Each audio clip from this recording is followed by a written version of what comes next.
Assalamualaikum warahmatullahi wabarakatuh. Perkenalkan, nama saya Fira Syafitri dari absen 16 kelas 12F. Saya akan menjawab pertanyaan yang pertama, yaitu jelaskan bagaimana keberhasilan ekonomi pada masa Orde Baru dan dampaknya bagi masyarakat di Indonesia. Keberhasilan ekonomi pada masa Orde Baru ditandai dengan adanya pertumbuhan ekonomi yang pesat dan penurunan angka kemiskinan yang signifikan. Nah, faktor-faktor tersebut juga adanya peran BUMN, kerjasama antara perusahaan asing dan swasta, juga adanya program pembangunan 5 tahun atau REPLITA, rencana program pembangunan 5 tahun dan trilogi.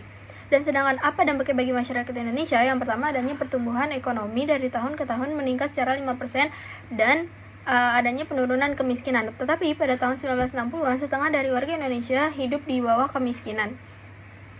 Sedangkan pada tahun 1996 itu masyarakat Indonesia mengalami penurunan angka kemiskinan, yaitu sebesar 11%. Dan juga yang kedua, adanya swasembada beras pada tahun 1984. Juga adanya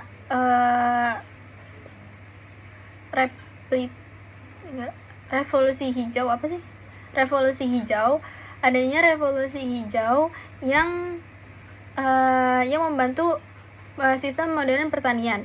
Yang terakhir, adanya pembukaan jalan transportasi baru, yaitu kemajuan transportasi di bidang transportasi. Sedangkan dampak negatifnya adalah kerusakan lingkungan, ketimpangan ekonomi, dan adanya korupsi, kolusi, dan nepotisme. Pertanyaan yang kedua, bagaimana peran Super Semar dalam peralihan kekuasaan dari masa Orde Lama ke Orde Baru? Super Semar atau Surat Perintah 11 Maret merupakan titik balik dari awal pemindahan atau peralihan kekuasaan dari masa Orde Lama ke Orde Baru. Dengan adanya Super Semar, itu memberikan kewenangan pada Letnan Jenderal Soeharto untuk mengendalikan situasi politik pada masa G30 SPKI. Dengan adanya Super Semar, Soeharto dapat membubarkan PKI, menangkap tokoh-tokoh pendukung Presiden Soekarno, dan mengurangi kekuasaan Presiden Soekarno.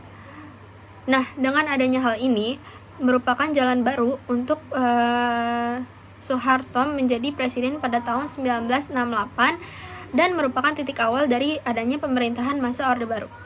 Pertanyaan yang ketiga, bagaimana kebijakan politik di Indonesia pada masa Orde Baru dalam membatasi jumlah partai politik dan apa dampaknya bagi demokrasi di Indonesia? Pada masa Orde Baru, kebijakan membatasi jumlah partai politik di Indonesia pada tahun 1973, yaitu Partai Islam dilebur menjadi PPP atau Partai Persatuan Pembangunan, sedangkan partai non-Islam atau nasionalis itu dilebur menjadi PDI atau Partai Demokrasi Indonesia, sedangkan Partai Golkar itu menjadi kendaraan utama bagi pemerintah dalam politik. Tujuan diadakan kebijakan ini adalah untuk menjaga stabilitas politik di Indonesia. Tetapi dampaknya pada melemahnya demokrasi di Indonesia karena pada pemilu itu didominasi oleh Partai Golkar yang menjadi semu politik karena semuanya terpusat pada Soeharto. Pertanyaan yang keempat, jelaskan faktor-faktor utama yang menyebabkan runtuhnya pada masa pemerintah Orde Baru 1998. Faktor-faktor utama yang menyebabkan runtuhnya masa Orde Baru, yang pertama adanya krisis ekonomi, yang kedua adanya KKN, yaitu korupsi, kolusi, dan nepotisme, yang ketiga adanya gerakan reformasi dari mahasiswa pada saat itu, yang keempat adanya tekanan dari internasional atau hutang-hutang negara yang tidak bisa terbayarkan, dan yang kelima adanya ketidakstabilan politik dan ekonomi.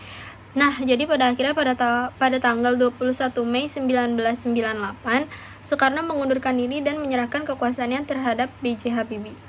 Pertanyaan yang kelima, berikan kesimpulan singkat tentang peralihan dari masa Orde Baru menuju pemerintah reformasi.